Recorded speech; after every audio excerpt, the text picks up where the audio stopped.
This is HFY Vanguard, where every story proves why humanity belongs in the stars. Prepare yourself. Our journey starts here.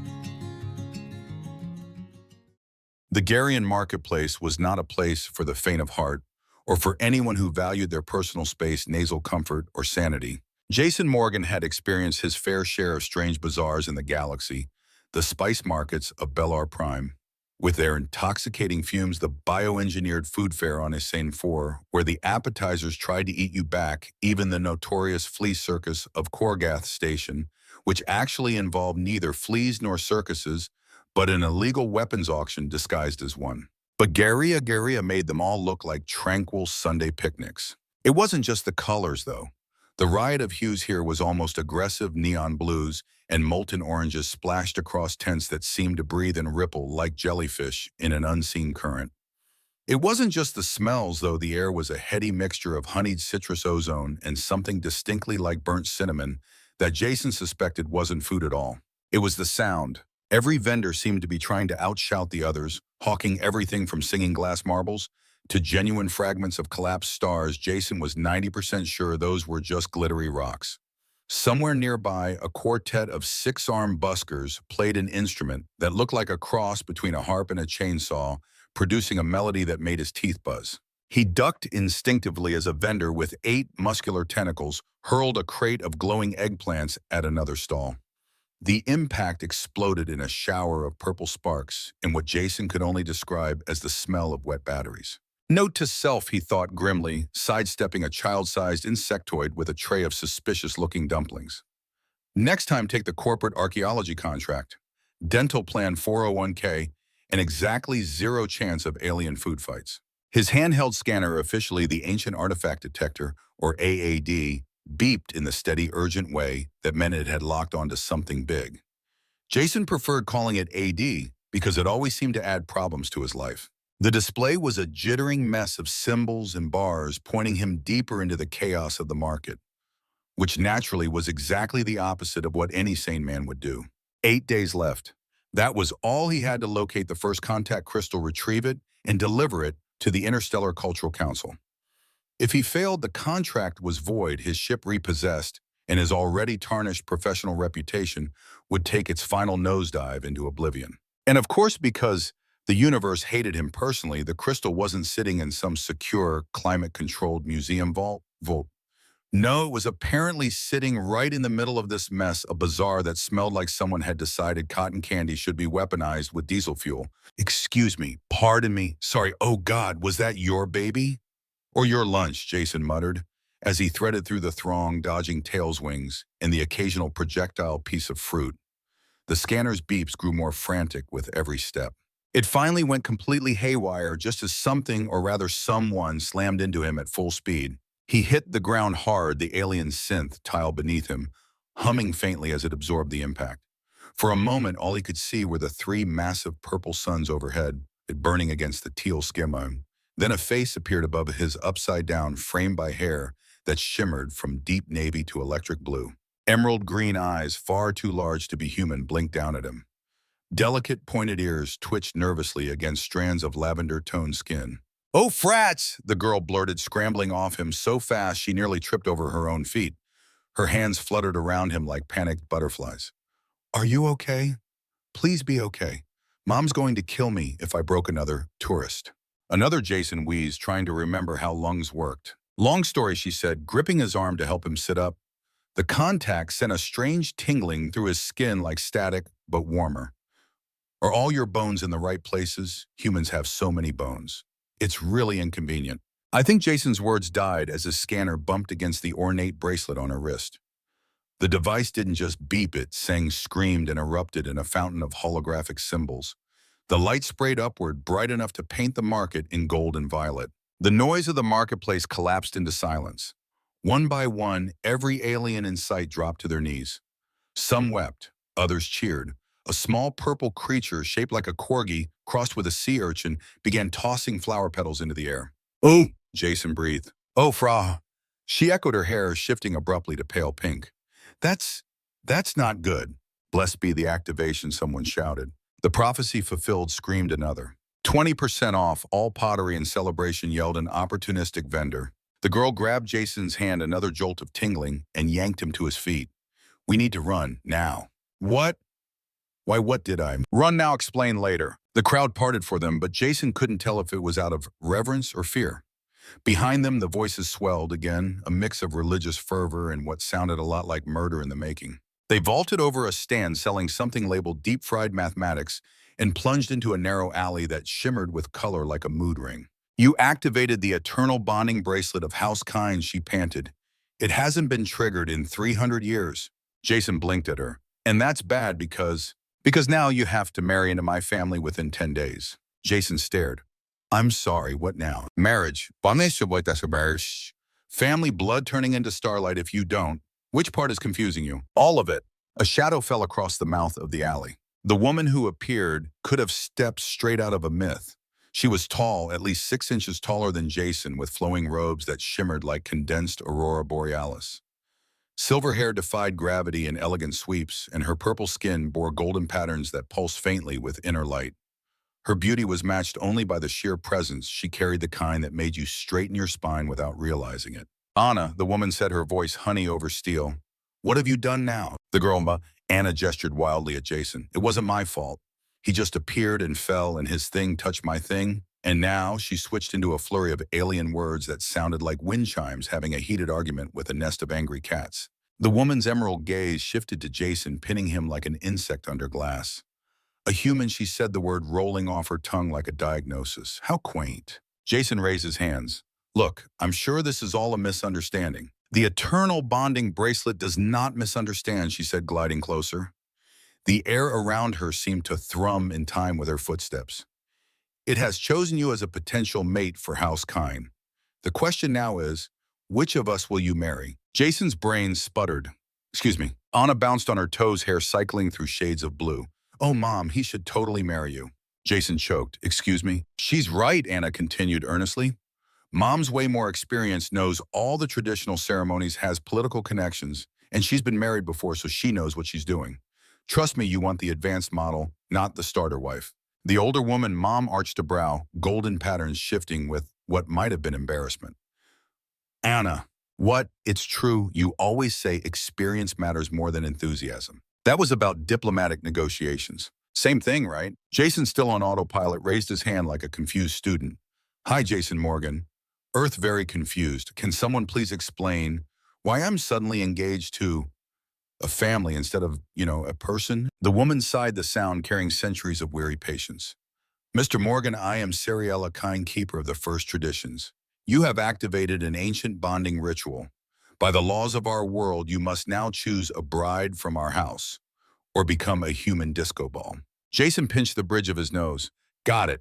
But why is your daughter trying to, sell you like a used speeder? Excuse me, they said in unison, hair and patterns flaring. Before Jason could dig the hole any deeper, a new voice piped up cheerfully from somewhere near knee level. Oh, this is delicious. Better than my story about the tentacle incident of '89. And that, Jason thought bleakly, was probably where the real trouble began.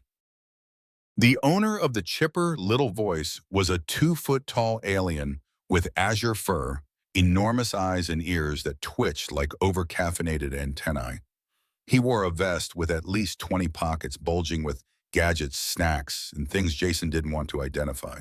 Name's Brielle, he said, producing a device that was half holographic, camera half old-timey movie reel.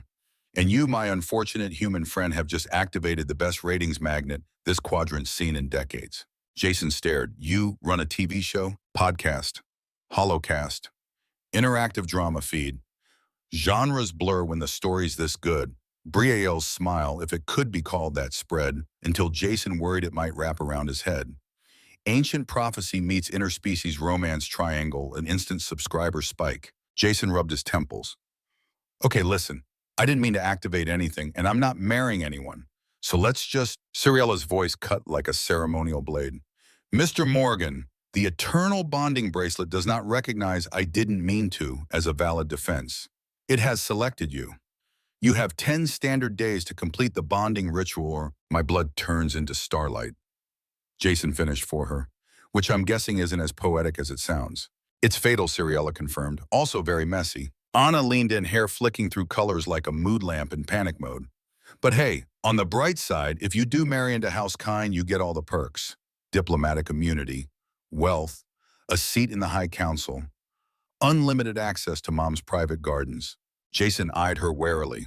That last one doesn't sound like a euphemism, right? Anna grinned. Depends on who you ask. Wonderful, Jason muttered. So my options are marry a total stranger, marry her mother, or die horribly in a glitter explosion. That's an oversimplification, Siriella said coolly.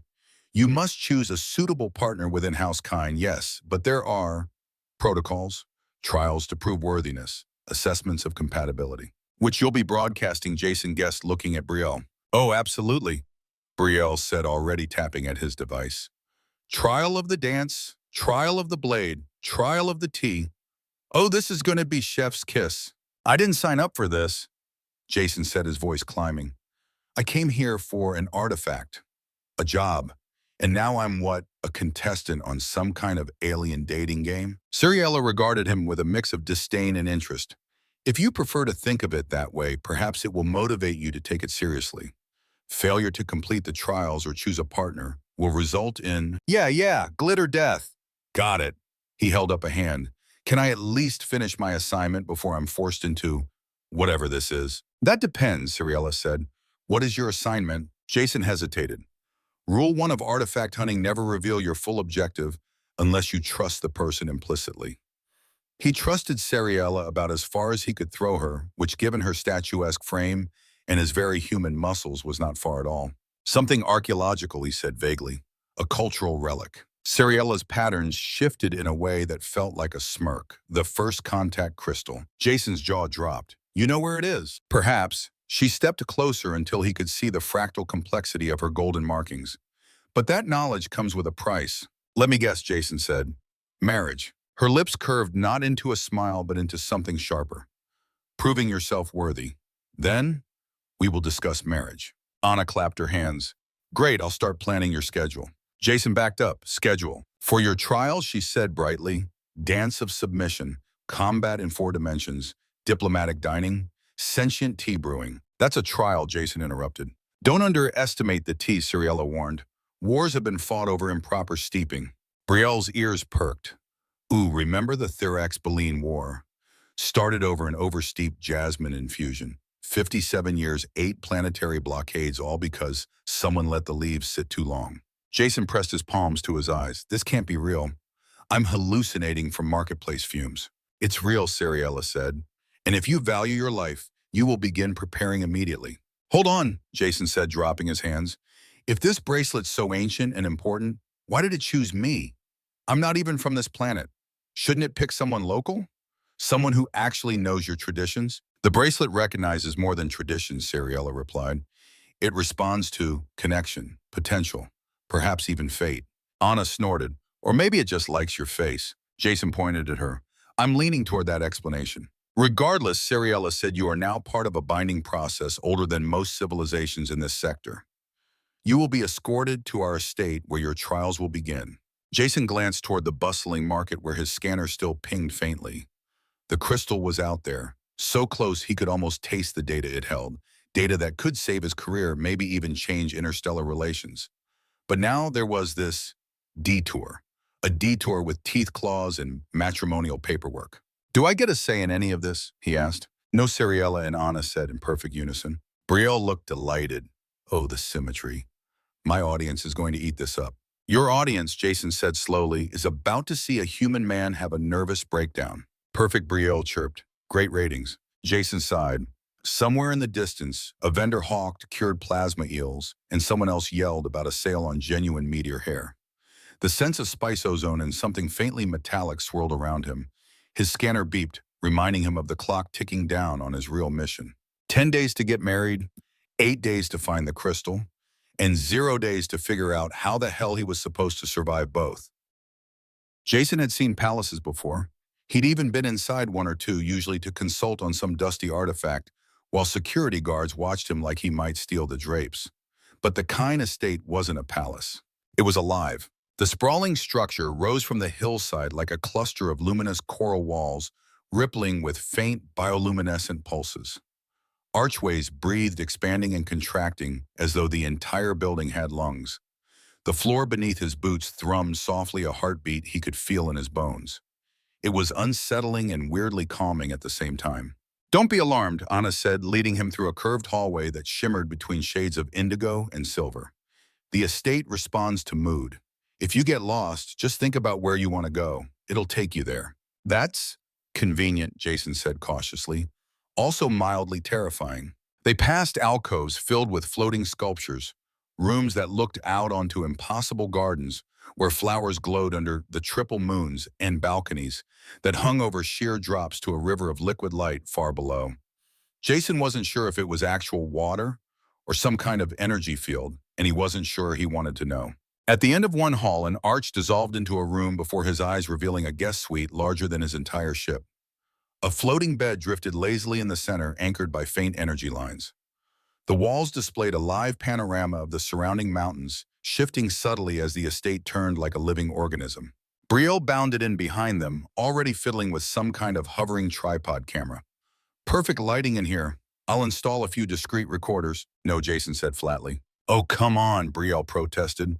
"The first night in the alien matriarch's estate footage is pure gold." "Out," Jason said, pointing toward the hallway. Brielle sighed dramatically but shuffled out, muttering something about wasted narrative potential. Anna lingered at the door, hair flickering between teal and pink. "If you need anything, the estate can provide it. Food, clothing, guidance. Just maybe don't ask for anything involving explosives." "That's oddly specific." "Experience," she said with a sheepish smile.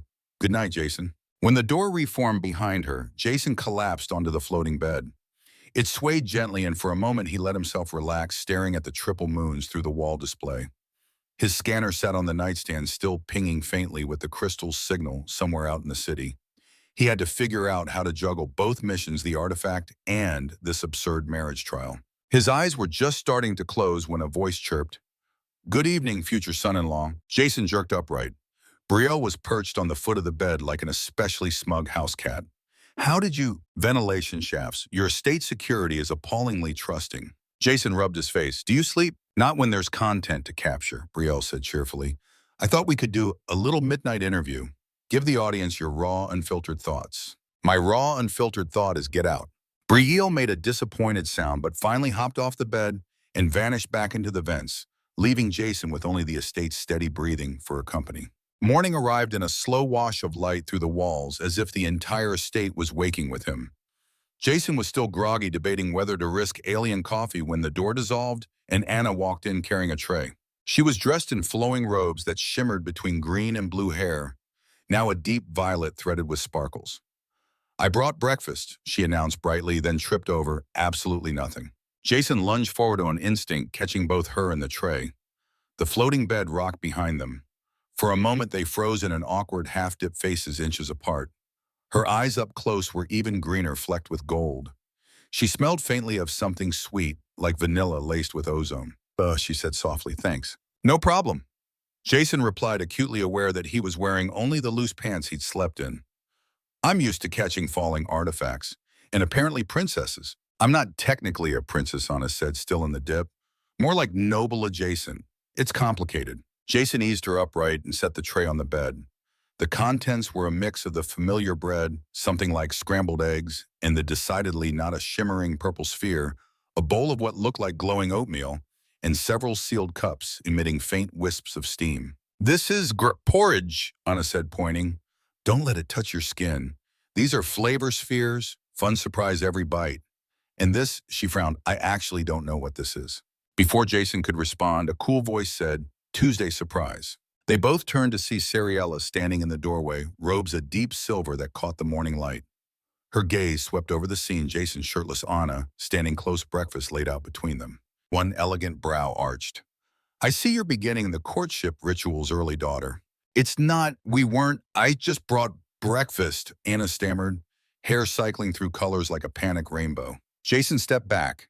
She was being kind, that's all. Seriella studied him for a long moment, something unreadable in her expression.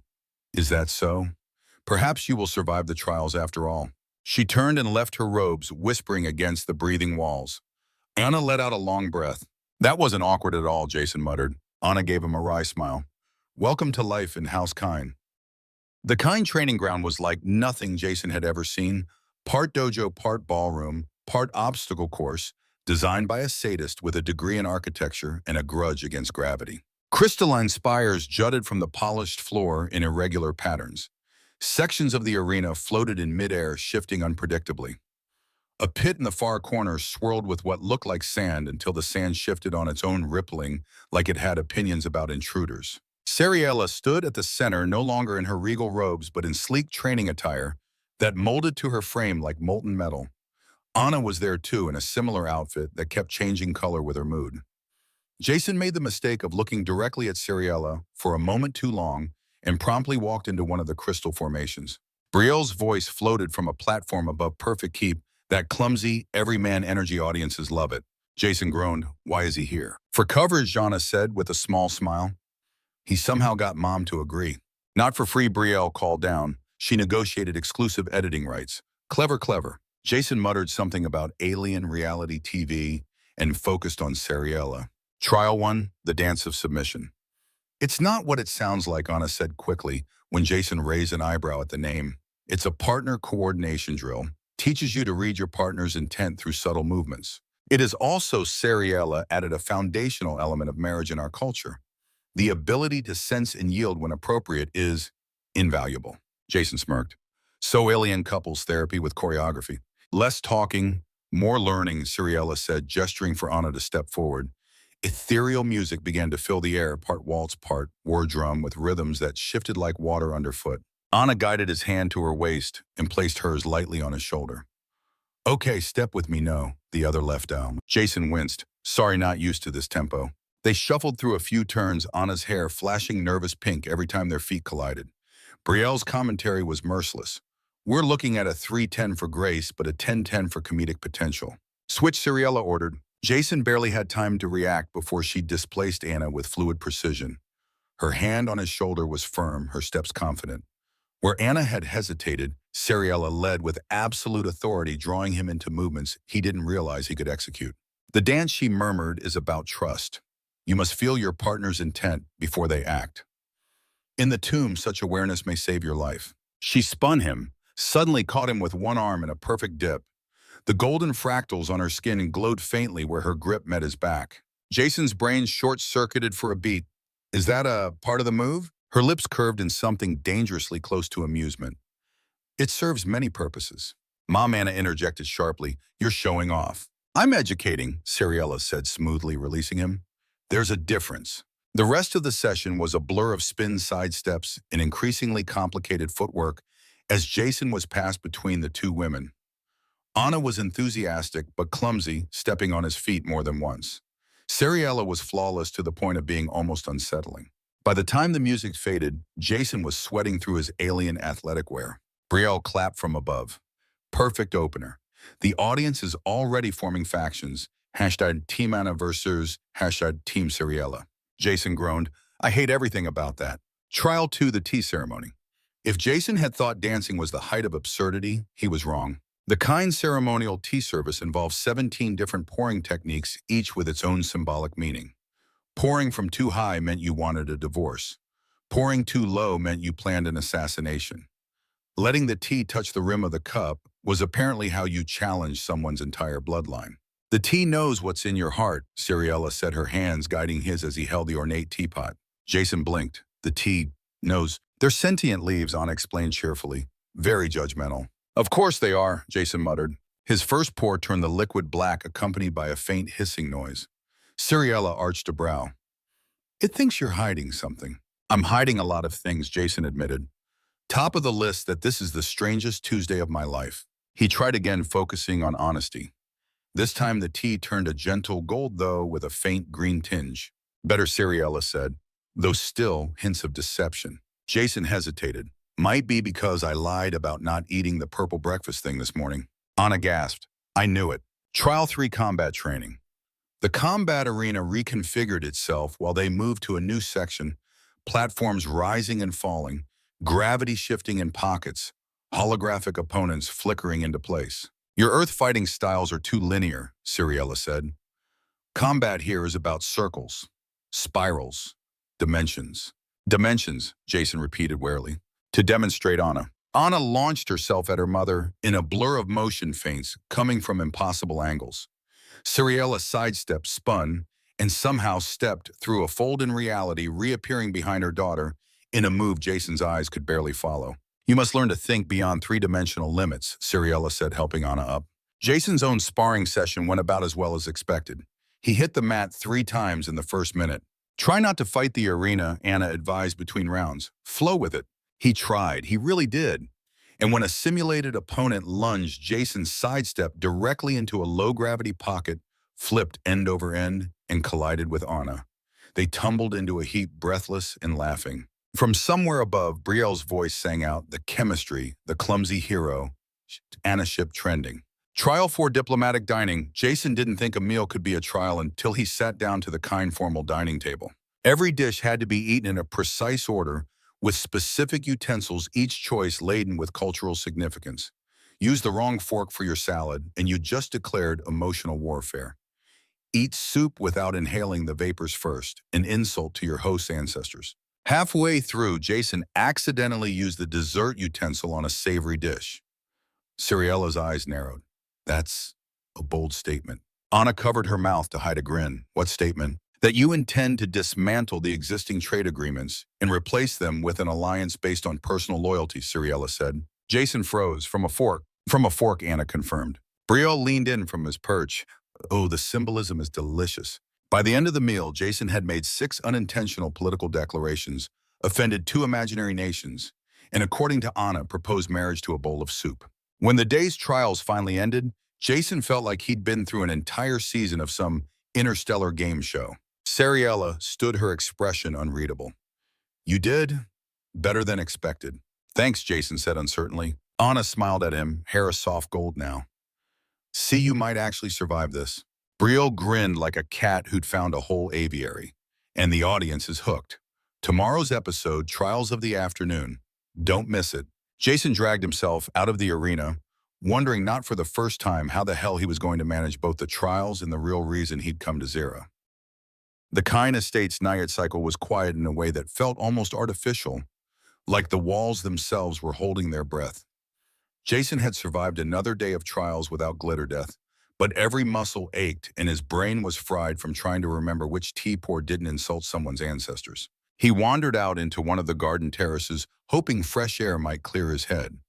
The garden was suspended over the river of light he'd seen on arrival, and now it shimmered in the dark like a living aurora. Alien flowers swayed despite the still air, their bioluminescent petals folding and unfolding in time with a slow, inaudible rhythm. You move like someone who just survived a war, a voice teased from behind him. Jason turned to see Anna stepping out from a vine-draped archway, her robe loose and casual hair, a soft amber glow in the moonlight. She carried 2 cups that emitted faint steam. I brought real coffee, she said, handing him one. Imported from Earth. I had to trade 3 months' worth of confection rations to get it. Jason took a sip and nearly groaned aloud. You're a saint, careful Anna said with a smirk. Compliments like that might get you married around here. They stood in companionable silence for a while, watching the river below. Jason finally asked, so, why help me? You don't exactly seem thrilled about this whole trial setup. Anna's smile dimmed. It's complicated. Mom and we don't see eye to eye on most things, but I don't want her to pick someone for the bracelet who's just convenient. I want someone who actually cares. Jason raised an eyebrow. You think that's me? I think she said carefully, you're not here for the power or the prestige or the politics. That makes you dangerous to her and interesting to me. Jason tilted his head. And the part where I'm an outsider with zero knowledge of your customs, Anna shrugged. Sometimes the system needs shaking. She looked away for a moment, then added, besides, I had a brother once. David. He was supposed to inherit everything. He was like you. Didn't care about the politics, just wanted to explore. He disappeared in the tomb of infinite reflections. Jason frowned. I'm sorry. They said the tomb took him. Anna continued, voice quieter. It shows you what you want most and traps you there. Most never come back. Jason studied her profile in the moonlight. You think he's still in there? I know he is. She turned to face him, eyes fierce now. If you make it through the trials and get into the tomb, promise me you'll look for him. Jason didn't hesitate. I promise. Anna exhaled slowly, some of the tension leaving her shoulders. Thank you. They fell silent again. The air between them charged in a different way now. Jason found himself watching the way the moonlight caught in her hair, the way her gaze kept flicking toward him and away again. When she finally stepped closer, it felt natural. Her hand brushed his. He didn't pull away. The kiss was soft, at first tentative, but deepened quickly, like two people who'd both been holding back more than they realized. And then the bracelet pulsed. Jason jerked back slightly, feeling the faint warmth spread from his wrist up his arm.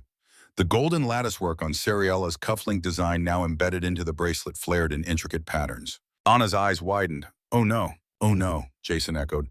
That's not usually the reaction I aim for after kissing someone. It's the selection process, Anna said, voice tight.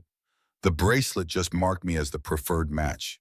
If Mom finds out, she'll be thrilled, Jason guessed. Anna shook her head. She'll declare war, on me, on you, on the entire process. She wants to be the one chosen.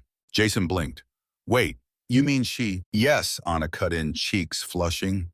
The matriarch isn't supposed to be eligible, but Mom rewrote the rule in her own house charter years ago, and she's never lost a selection. Jason groaned. Fantastic. So now I'm the rope in a mother-daughter tug of war. Anna managed a wry smile. Welcome to house-kind politics. From somewhere deeper in the estate, the walls shifted. Jason could feel it, like the building had just turned its attention to him. He didn't know if that was Sariella, the estate itself, or both. Anna squeezed his hand once before stepping back. Don't tell her. Not yet. We need a plan. Jason's brain was still trying to reconcile kiss the daughter with mother might kill me. Yeah, he said. A plan. That sounds good. But as Anna disappeared into the moonlit archway, the bracelet gave another faint pulse, like it knew exactly what it had started and was very pleased with itself. Breakfast the next morning was an ambush. Jason walked into the kind dining hall, expecting another maze of cultural etiquette and mysterious utensils. What he got instead was Sariella already seated at the head of the table, wearing a gown the color of molten gold. Anna sat halfway down, her hair, a carefully neutral shade of pale silver.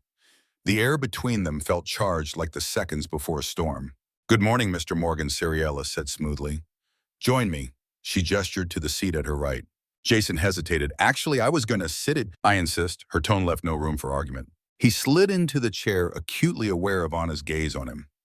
A plate materialized in front of him, something fragrant, delicate, and suspiciously heart-shaped. Today's trials will be different, Sariella continued, her voice a silk blade. We will focus on partnership compatibility, a true test of the bracelet's choice. Jason took a careful bite, stalling. Doesn't the bracelet choose automatically? It guides, Sariella said, her golden patterns pulsing faintly. But it can be influenced by actions, by connection.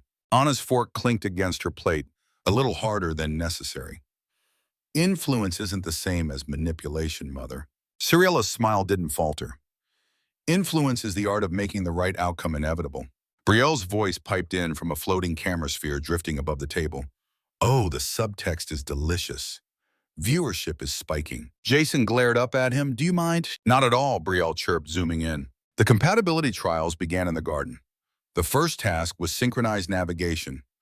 Two partners, blindfolded, had to navigate a shifting maze while tied together at the wrist. Jason found himself partnered with Sariella Anna, paired with a surly-looking cousin who seemed to hate fun. The moment the blindfold went on, Sariella's voice was in his ear, low, controlled, confident. Step left, now forward, hold still. Jason obeyed, and somehow they avoided every moving wall and collapsing path. He could feel her presence without seeing her, the way her movements predicted his own. It was unnerving and effective.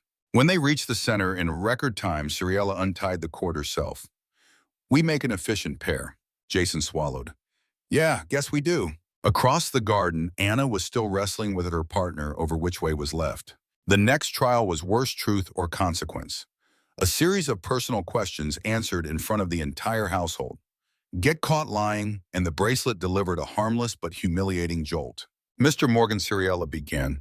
If you could have anything in the galaxy, anything, what would it be? Jason thought of the first contact crystal, thought of his dwindling mission time. A chance to change things for the better, he said honestly. Sariella's golden markings glimmered. A noble answer. Anna's turn came. Anna Kine, if you could take one person with you on a year-long voyage beyond known space, Who would it be? Anna's eyes flicked to Jason, then to her mother, then back to Jason. Someone who doesn't care about titles, she said. The bracelet on Jason's wrist pulsed faintly. Ciriella's gaze sharpened. By mid-afternoon, Brielle was practically vibrating with glee. The tension, the rivalry, the subtle digs. This is content, people. Jason rubbed his temples. You're enjoying this way too much. Enjoyment is my job, Brielle said. Also, my job is to make sure the audience keeps guessing which of them you'll choose. Jason groaned, I'm not choosing anyone until I've... He cut himself off before saying, found the crystal. Until you've what Brielle prodded. Jason forced a grin. Until I've finished all the trials without dying. That night, the estate shifted its quarters again, and Jason found himself wandering. He ended up on a balcony overlooking the city. The faint ping of his scanner told him the crystal was still there somewhere in the sprawl, but he couldn't get to it without slipping out of the estate. He wasn't alone for long. Ciriella joined him, her steps silent, her scent faintly metallic like the rain before a storm. You're restless, she observed. Can't sleep, Jason said. You're thinking about the tomb, she said, not asking. You want something inside it? Jason didn't answer. She studied him for a long moment, then said, if you bond with me, I will give you what you seek, without risk. And if I don't, her lips curved, then you may lose more than your life. She left him with that and the sound of the city's heartbeat far below. Jason had spent the last hour pacing his guest suite like a caged animal. The estate's night lighting was dim and soft, but it didn't help. His mind kept replaying Ciriella's offer on the balcony, her voice promising the crystal, no risks, all tied neatly with the unspoken, but only if you choose me. He didn't trust her, but he couldn't deny she'd been the most capable partner in every trial so far. And the clock on his mission was still ticking. A faint knock at the door broke his spiral. Anna slipped inside before he could answer, wearing simple travel clothes, hair loose and glowing faintly gold. She looked tired, not physically, but in the way someone does when they've been bracing for impact all day. You talked to her, she said. Not a question. Jason nodded. She made me an offer. Anna's mouth tightened. Let me guess, help you get whatever you want from the tomb. Easy, safe, no strings. Jason hesitated, pretty much. She didn't tell you the real cost, Anna said, moving to the window. Bonding with her means she gets full control over whatever you take, and she will use it for her own power. Jason folded his arms. You're saying bonding with you is the safer choice. Anna turned back to him. Eyes steady. I'm saying bonding with me means you keep your freedom. And maybe her voice softened. We can actually change something for the better. Jason looked at her for a long moment. You really believe that? I have to, she said. Otherwise, I'm just part of her machine. They stood there, the silence between them, heavy with all the things they weren't saying. Finally, Jason sighed. You realize tomorrow, whatever we do in that final trial, she's going to push harder than ever. Anna nodded, and I'm ready. Are you? Jason didn't get the chance to answer because Brielle's voice came from somewhere above them. The camera drone descended from the corner of the ceiling like an oversized, smug insect. Oh, I love this lighting. So raw, so intimate. Perfect for the pre-finale episode. Jason glared. Do you ever knock? Drama waits for no one, Brielle said, swooping in for a close-up of Jason's face. Speaking of want to know what the audience thinks. No, Jason said. Yes, Anna said at the same time. Brielle grinned. As of this hour, the betting pools have you. Jason ending up with Ciriella at 52%. Anna's at 47%. 1% says you'll somehow bond with both, which would break the laws of 3 different cultures, but the fans love a rebel. Jason groaned. There's betting on this. Of course, Brielle said. The final trial tomorrow will be broadcast to the entire Intersector Council. Every choice you make will shift the odds. Every hesitation, every glance, every touch, it's all part of the show. Anna crossed her arms. So it's not just about the trials, it's about convincing millions of people to believe in you. Bingo, Brielle said cheerfully. And right now, the story arc is delicious outsider human torn between power and principle. Jason shot him a look. You're enjoying this way too much. Brielle's grin widened, obviously. When Brielle finally floated out, Anna lingered a moment longer by the door. Whatever happens tomorrow, Jason, don't let her win just because she's easier to trust in the moment. That's how she gets everyone. Jason nodded slowly. I'll keep that in mind. But after she left, the question still hung in the room. Was he ready to gamble the crystal and maybe his life on the one person in this house who wasn't the best at winning games? The estate's heartbeat-like hum seemed louder tonight, as if it was listening for his answer. The Kine Arena had been transformed overnight. Gone were the crystalline spires and training platforms. In their place stretched a labyrinthine structure of shifting walls, floating platforms, and pulsing energy gates. The air shimmered faintly, charged with whatever tech the kind used to keep the whole thing suspended in midair. At the far end of the massive space stood a single golden archway. Beyond it, Jason could see nothing but swirling light like a storm frozen in time. He knew without being told that was the entrance to the tomb of infinite reflections. Brielle's voice echoed through the chamber, amplified for the crowd, both present and watching across the galaxy. Ladies, gentle beings, and assorted sentient entities, welcome to the final trial. Today our contenders face the gauntlet of bond, a course that demands absolute cooperation, unwavering trust, and a shared will to reach the tomb. Jason glanced to either side. On his right, Anna stood ready, hair a defiant gold, her grip firm on the paired weapon. They'd been issued a sleek, twin-bladed staff. On his left, Sariella radiated calm confidence, her golden patterns alive with faint light. She carried her own staff identical in design and held it like an extension of herself. Rules are simple, Brielle continued, voice practically dripping with delight. Jason Morgan will run the gauntlet twice once with each partner. The team that reaches the tomb fastest wins, and the bracelet will make its choice. The crowd roared. Jason's stomach tightened. Round 1, Sariella. The signal blared and Sariella was moving before Jason could blink. Her grip on his arm was firm but not restricting, guiding him with precision through the first energy gates. The staff spun in her hands, deflecting bursts of plasma from hidden turrets. Left, she said, and he obeyed. A platform dropped out beneath them, but she pivoted, pulling him onto a rising disc that carried them upward.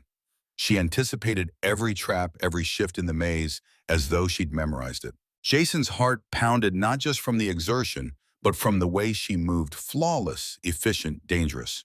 She didn't waste breath on encouragement or small talk. Every word she spoke was an instruction that got them closer to the goal.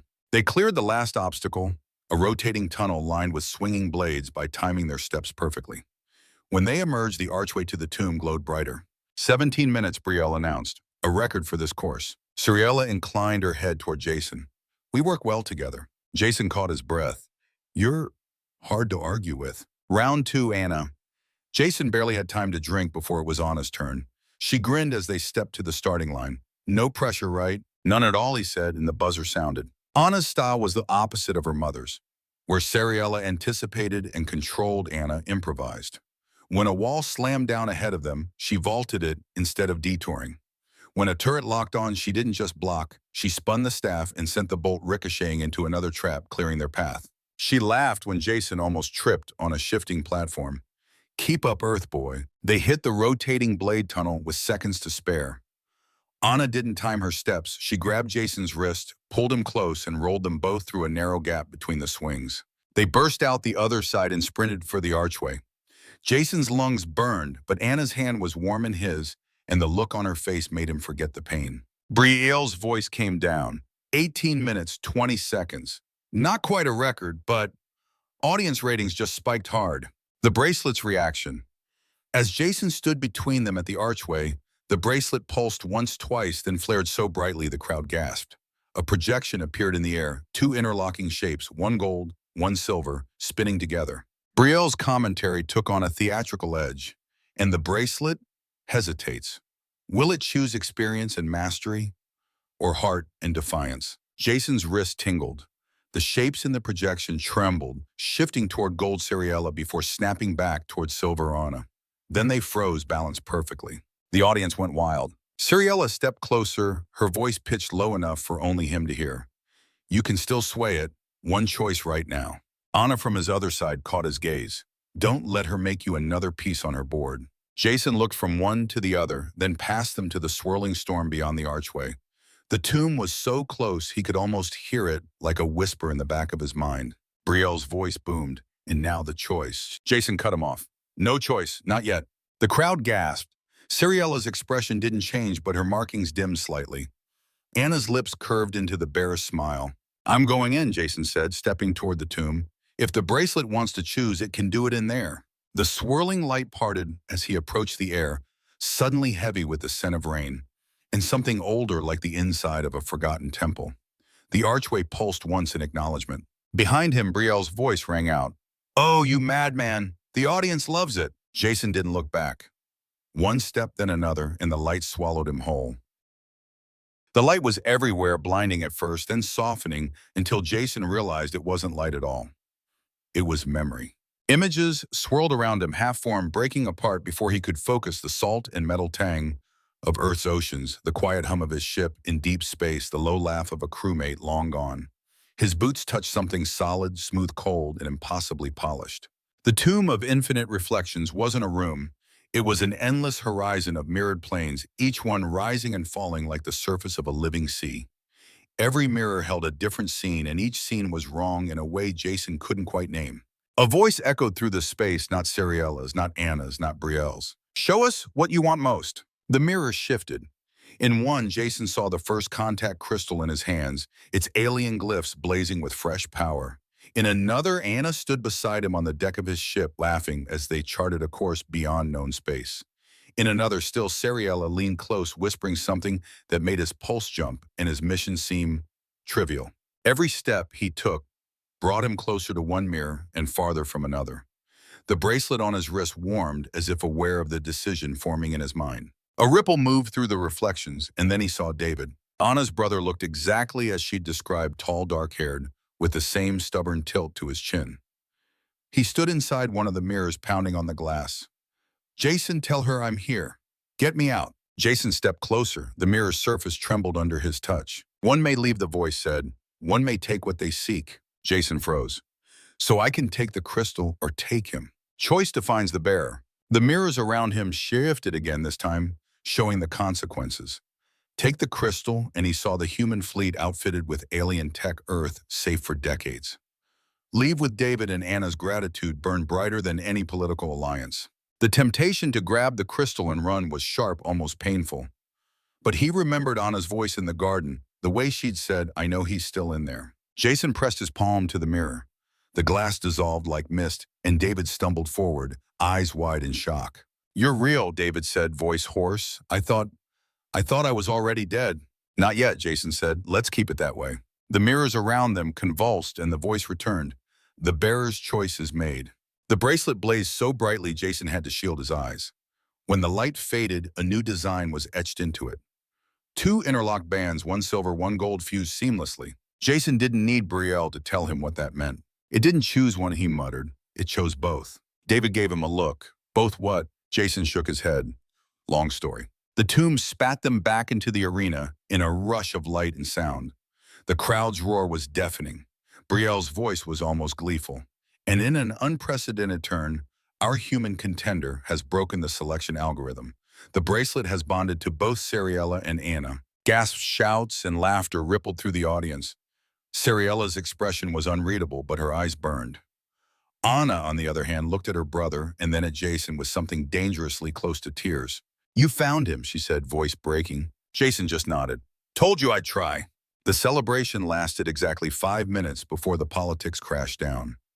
Representatives from half the houses were already arguing about whether the bond was legal, whether Jason had violated the terms, whether the tomb had malfunctioned. Sariella stepped forward, her voice cutting through the noise like a blade. "The tomb's choice is final. You may debate the implications, but you cannot undo them." Her gaze locked with Jason's. "Which means you belong to House Kine now, twice over." Jason's gut tightened. "That sounds less like a victory and more like a life sentence." She smiled faintly. "That depends on how well you adapt." The council chamber was chaos. Dozens of alien dignitaries argued in overlapping voices, their translators spitting out a jumble of conflicting demands. Holodisplays showed looping footage of Jason emerging from the tomb, with David the bracelet glowing like a tiny sun on his wrist. Brielle was in his element, hovering just above the crowd. And here we are, folks, history in the making. Will the double bond be recognized? Will the human outsider walk free? Or will the houses tear themselves apart over him? Grab your snacks.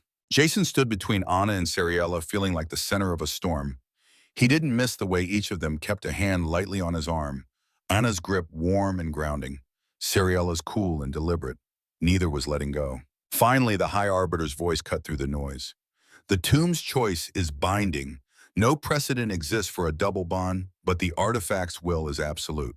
Both Sariella Kine and Anna Kine share equal claim." Gasps and murmurs swept the chamber. Sariella's lips curved in satisfaction.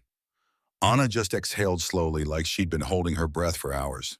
Back in the estate, the real negotiations began. You understand, Sariella said, pouring herself a glass of something dark and expensive, that you are now a political entity. Your every move will be watched. Jason leaned against the table. I've been watched since the second I set foot here. This is different, she said. Now you're a symbol of unity or a fracture depending on how you conduct yourself. Anna spoke up from the other side of the room. Or maybe he's just a person who risked his life to save my brother. David sprawled on a couch with a plate of something unidentifiable raised his fork. Gotta agree with her on that. Sariella ignored him. Jason, you can stay here under House Kind's protection, learn our systems and wield influence. Or you can walk away, leaving both bonds dormant. Jason's instincts screamed to walk. Take David, find the crystal's location again later, and get off-world before the politics swallowed him whole. But walking away now meant the bond and the leverage would fade. And Sariella was right in the wrong hands. That leverage could turn dangerous. He looked from Sariella's calculating gaze to Anna's steady one. Fine, I'll stay, but on my terms. Sariella arched a brow, and those are: 1, David's free to go wherever he wants without surveillance. 2, any resources I use to finish my original mission, he chose his words carefully, are not to be claimed as Kind property. Anna smiled faintly. 3, he's allowed to eat in peace without Brielle filming. Brielle's voice came from somewhere above. Hey, Jason smirked. 3 stands. Sariella considered him for a long moment, then inclined her head. Agreed for now. That night, the estate's gardens were quiet again.